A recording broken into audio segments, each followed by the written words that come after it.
everybody. This is Jordan, Crohn's Veteran Podcast. Thank you, everybody, for joining us. I have my two amazing co-hosts with me today, Renika Wood and CJ Cabrera. How you guys doing? Great. Hello. Thanks. And today we are honored to have a very special guest. Ben is here to share his IBD journey, and we're just very, very grateful to have him here. How you doing, man? Good, man. Hey, everybody. Hey. Gucci. Again, thank you for joining us. And just to kind of start things off, I got a little bit of your background, through talking to you on Instagram and stuff. But for people that don't know, tell us a little bit about your IBD journey. Okay. I was diagnosed with Crohn's when I was 8 years old. They kind of didn't know exactly what it was in the beginning because this was back in 94 or so. So it was, Crohn's was kind of new. They thought it was lactose intolerant. They thought I had different allergies to stuff, but it ended up being Crohn's. And for the next 4 years, I kind of struggled with my diet and my weight and going in and out of hospitals and whatnot, always on like experimental medicines. It got to the point where I was 12 years old. I weighed like 55 pounds, and they wanted me to, kind of take a break from food. So I was on a feeding tube and pretty much like spending most of my sixth grade, 12-year-old self in a hospital or in and out of it. And it got to the point where the doctors really didn't know what to do. And we tried everything that we really could. So they gave me kind of an ultimatum, and, we can continue going down this road of taking medicine and trying maybe some holistic approaches or whatnot, or we can do major surgery, which would remove, all of my large intestine. At that time, they were telling me that I had pretty much like the 1%, worst cases they were seeing like in my age group. And it got to the point where for myself, like I really just wanted to be a kid again. And I had to be homeschooled in sixth grade because I was just running to the bathroom 75 times a day. And so I just really wanted to be a kid and play basketball and go out and hang out with my friends and stuff. So like I, listened to him about the surgery, and my mom, had me make the decision. She at 12, she really didn't want me to use her as an scapegoat or to resent her later on in life for a decision. So she wanted me to be okay with the decision and listen to the doctors and more importantly, listen to yourself and your body and what you want, because you're going to be the one that has to deal with it. So I opted for the surgery at 13, and this is my 21st year with a colostomy. Since being 13, going through middle school and high school, and now all of my 20s, and now I'm into my 30s. It's definitely been an adventure, to say the least. High school was already hard for everyone. Right. You're going through the growing pains, physically and mentally. But I was already kind of like past, I feel like that, maturity wise, because I've had to make a decision very young, that most adults, I think, wouldn't be able to really comprehend. I had to make. And, during the surgery, it was like a 9-hour surgery, and I guess supposedly a stitch ripped or so post surgery, and I was internally bleeding for a couple hours. So they had to go back in and another 4 or 5 hour surgery, and I was in ICU for like 2 weeks. And I could definitely say that, being at that point, or maybe even seeing maybe the white light or whatever, puts perspective on things, and reaching mortality at that young of an age, I feel shaped me and how I view things in life.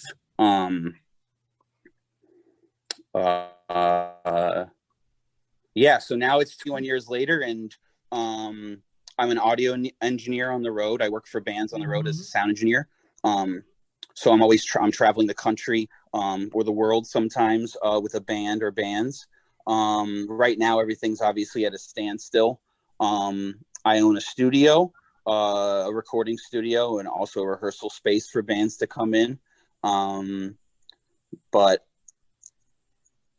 yeah, the journey with Crohn's, didn't just end with the surgery, because I still have particular like flare-ups and or symptoms from it, but I'm just, obviously not running to the bathroom 75 times a day. I've gained my weight back, and I've, healthy, knock on wood, for, most instances, and I'm medicine free. I don't have to take any pills or whatnot. Well, I'm happy to hear that, and I can definitely I think all of us here have been through some situations where there's definitely really the pain and just the discomfort of the experience just puts a real perspective on your life, and so I've had a couple of surgeries myself, and the second surgery I didn't have pretty much any effective anesthesia for a couple of days after having 18 inches of my colon taken out, and so I was just in extreme pain for days, and so so going through something like that just really just changes things. It really does put things in perspective. And so, especially when you're going through some trying times in life, and you can kind of have this in the back of your brain, that you've conquered something like this, or you continue to, because it's not like IBD, Crohn's, or being the fact that I have a colostomy for life, like it's not going away. Right. And my mom is very like kind of tough love, where she was just like, you can deal with this, you can kind of go on top of the hospital and jump off, but you're going to own this, and you're going to own it, and not use it as an excuse, but use it as fuel, Right. Just you sharing about your early adolescent years and your transition from going from having this decision to make about either do I stay sick or do I go with this extreme surgery, and you opt out for the surgery. A lot of children now that I've seen, they have been very brave now about getting colostomies. Of course, you have some stores where children don't want to get them because of the stigma and they're teased and bullied. But I just really commend you for being that mature at such a young age. Because it took me, I'm 38. It took me about 8 years to make a decision like, I'm not doing this. Because I wasn't mentally prepared for that until I had no other option but to do what I had to do. So I commend you for doing that. I'm sharing with Thank you. Much appreciated. Yeah. I know a lot of kids can really appreciate that, because they can see that there is life way past you having this ileostomy colostomy. You still can live your life abundantly. That's the thing about it. Yeah. And it has been a great, to be honest, it has been a great filter for everything with, from relationships to, just how you can particularly handle something. But, if somebody is not going to vibe with it, it's just easy that they're just not in your life, so Right. It's made kind of some decisions particularly easier than others, just because, there is that filter there that, and I've had a hard time, over the years too, of telling people, or letting people in. For most of middle school and high school, I lived a double life, and it took a while, especially just getting out into the real world and kind of realizing that the people who matter to you, your people, they don't give a fuck. So Right. And that's all that matters. I agree with that 100%. Right. Yeah, I was going to say that. So I have a good friend, Adam Peterson. We interviewed him. He's also a sound guy, musician, and so I'm just curious, how has music, changed, or influenced your life, with Crohn's? Right. Well, for having a colostomy bag, like in traveling, it's made my life a little bit easier than some people who have to, think about where the bathroom is, especially at a festival where they're resorting to porta potties. And I don't really mind, because I could just stand. But with coming up in the music industry in the business, I started off at the bottom. I was just a dishwasher and kind of worked my way up and kind of was able to, find or fine tune all of the jobs on the way up instead of just kind of picking one thing. And I feel that helped having kind of the relationship that I have with Crohn's, that it allowed me to kind of take a lot of things on and kind of always want to challenge myself. I was always kind of like wanting to challenge and push the envelope to to show myself that I can do it, that in quotations I'm normal, or whatever normal is, but there hasn't been a lot of like negative things, music wise, or career wise with Crohn's. But I have to say, like, it is the best, medicine, or at least for me, is to, be able to be on stage. I'm a drummer as well. So Cool. Being able to be on stage and, play is, definitely takes all that away. Sweet. Yeah. Yeah, definitely. Like a coping mechanism, a coping strategy. You doing For sure. Yeah. And growing up, it was basketball, and then basketball, it turned into drums. And then, now later on in my later 20s and early 30s, being more of a professional on the road and, being an audio engineer. I'm also a drum tech and keyboard tech. So, just, trying to set challenges for yourself and small goals, and, slow progress is still progress. But I try, or I've always been kind of mindful that I never really wanted to put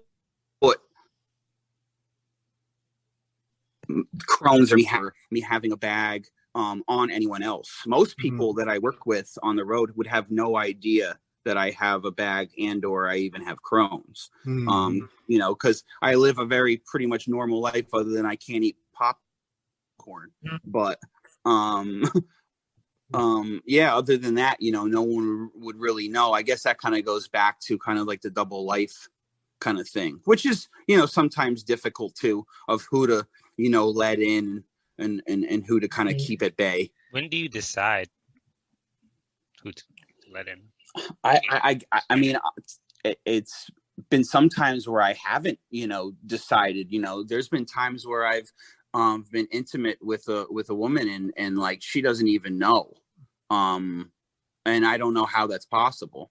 But nothing even particularly comes up, and I feel like at times, at times, I'm kind of trying to phrase this.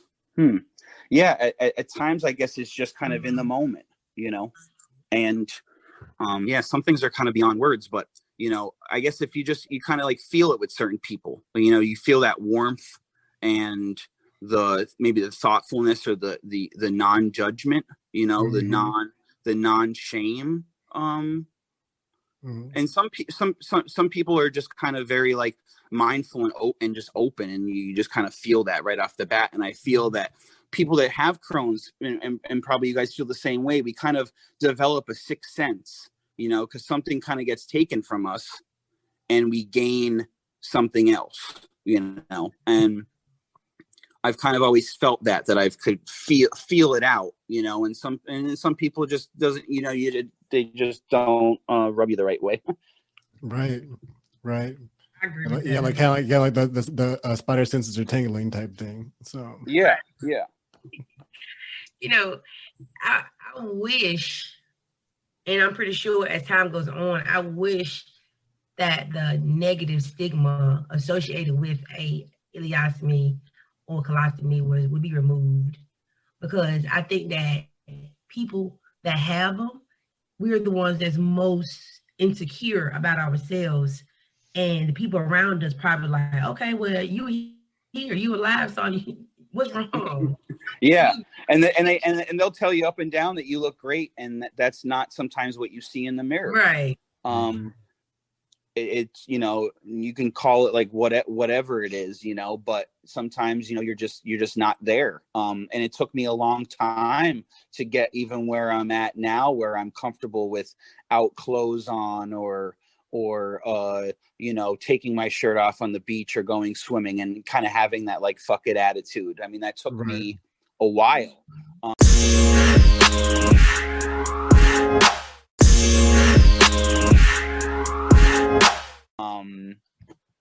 Because you're right. I mean, that stigma, and even as a kid, like I lost friends over it, you know, even as now looking back, how kind of idiotic it was, you know, for them. They didn't know, you know, they didn't know better. And I wish there was a little more, you know, teaching on it too. Yeah. Just disabilities, or just things in general, you know, you never know what people are going through. So it's just better to just, you know, or easier. It's very easy to be nice. Yeah. Yeah. Agreed.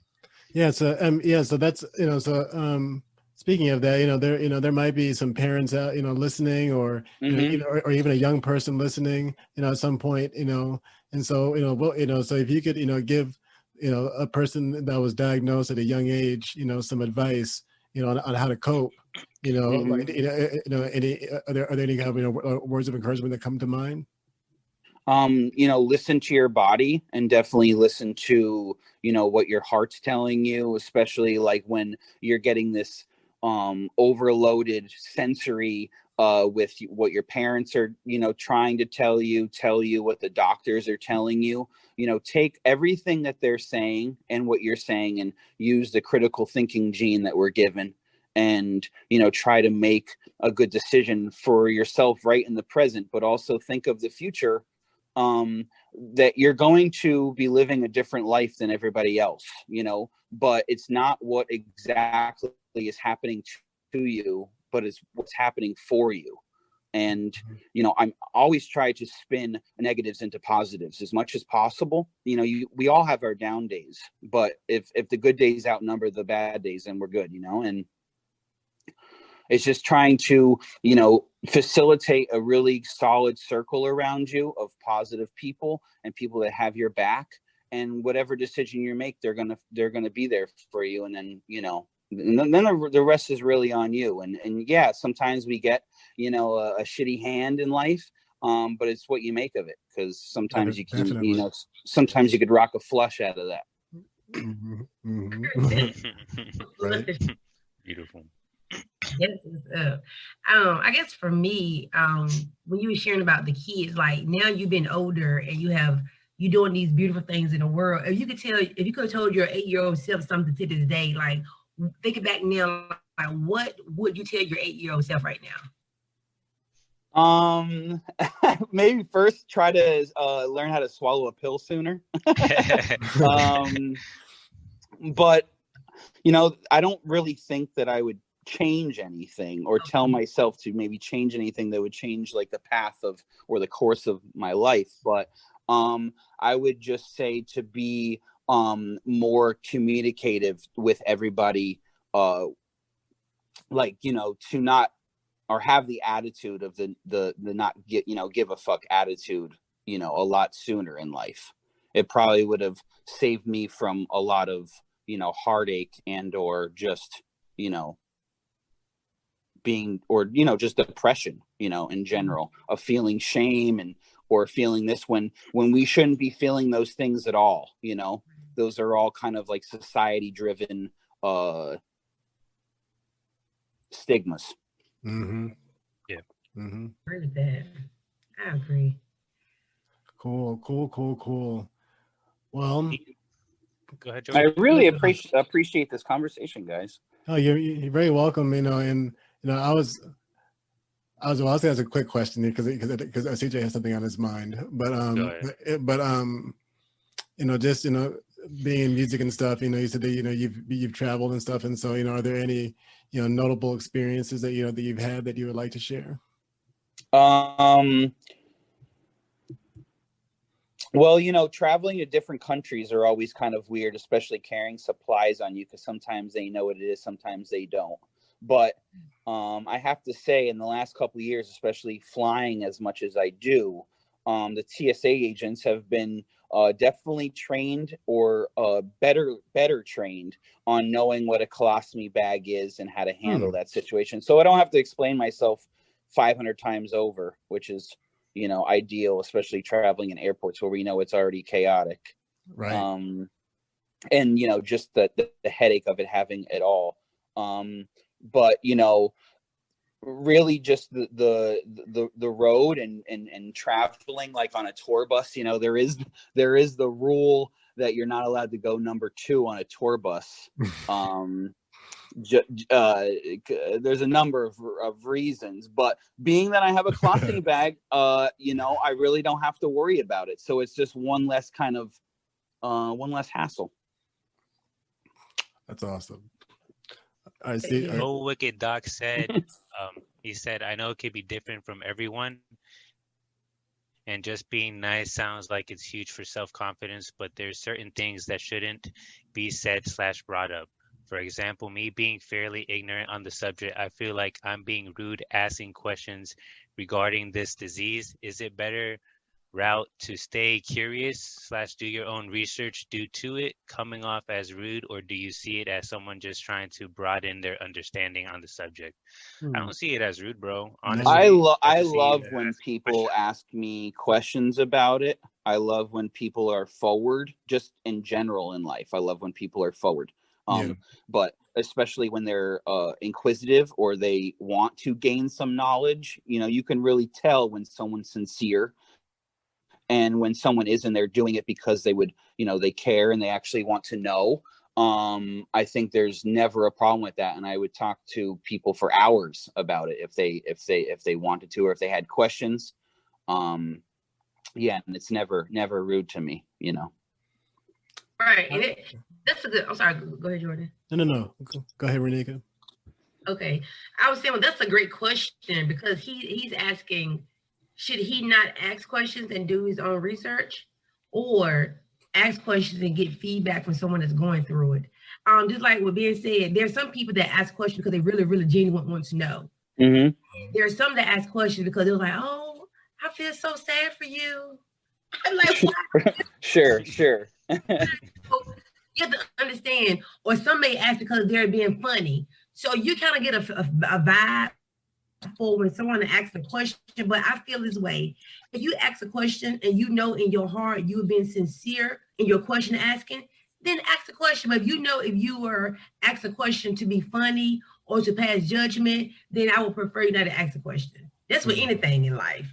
So you ask questions either to be nosy or either to help. So what you're trying to do? Trying to be nosy or help me out? Which one do now? So, but that's how I look at it. And it never hurts to do your own. It never hurts to do your own, research. Yeah, I mean, because and then you might have some better understanding. Exactly. I mean, you can do your own research, and and that way, if you do have the opportunity to ask somebody a question, you can have a more educated, more informed question. So it's it's a win-win. It's a win-win. And so cool. Well, thanks for sharing. We're always looking for to answer questions, comments, just like that. And so cool. I got one question for you. Yeah. I have one question. So, Ben, have you ever met anyone on the road, like in the music industry, that you identify with that have irritable bowel disease? That you connected with while you've been on the road? Not exactly directly. There has been some people I've come across the road that have some, irritable bowel, issues. Not Crohn's per se, but one of the guys I work for, the bass player in the band that I work for, his girlfriend has Crohn's, and she's been struggling with it for years. And so we kind of have a bond, and with that, crony bond. Yeah. Right. So I think we can kind of like tell, when we meet someone like that. But no, I haven't really had the chance to meet anyone else with a colostomy on the road. When I was younger, I actually went to a couple ostomy camps when I was because my mom felt that it would be good for me to be around some people who have already dealt with it for years. So this was a camp of like 1,200 kids that all had That's awesome. some sort of colostomy or ileostomy or urostomies. What a great experience. I mean, that sounds like a great experience. So, and I mean, it was for, you know, it was at that time, I still struggled with me even like recognizing that I had like maybe even had it, or like that it was there forever, you know. But they definitely put a lot of things in perspective, and seeing how other kids were handling it, where you wouldn't again know that they had it, you know, going to SeaWorld and hanging out and everyone's just having a good time. Like, you're looking at these kids and they're just going on with their lives, you know. And at that point, it was still new to me, still very fresh, to accept it, you know. And you know, probably only in the last maybe, you know, 5 to 10 years that I really come to acceptance, you know, with it, with it all, with my body, how I was handling it, how I let it handle me, which is the really tricky thing. I agree. Thank you. Thank you. And so, well, it's been about half an hour or so. Right on. Yeah, and so, but so we're gonna wrap things up a little bit here. But first things first, of course. Thank you very much, sir. You know, for your time. You know, and for sharing your journey, for sharing your story. You know, I sincerely appreciate it. And then and for people listening out there, if there's any projects you're currently working on, and also any social medias, including your Instagram, of course, how people can find you, please share. My Instagram is Mr. Ben Travers, Mr. Ben Travers, Travers, and my studio you can check out is Astrology Days, astrology_days. I live in Wilkes-Barre, Pennsylvania, and going to be going this weekend and working for the band Twiddle. That's who I work for. I'm the monitor engineer and drum tech for the band. We have 2 live stream gigs at the Capitol Theater in Port Chester. Actually, sorry, that was just postponed because of New York COVID regulations. So we're actually doing a live stream in Vermont. Cool. And yeah, thank you guys. I really appreciate it. And I love what you guys are doing in the mission, to get the word out. And no, I really appreciate you guys. Thank you. That means a lot. That's why we do what we do. So that means a lot coming from you. And so Ben, you and everybody else listening can check us out at www.crohnsveteran.com. We have an awesome Teespring store, full of amazing merch that will help support our show and and folks with IBD. Also, you can check us. Our podcast is available on Google, on Spotify, on Anchor, on Apple, and of course also our YouTube channel.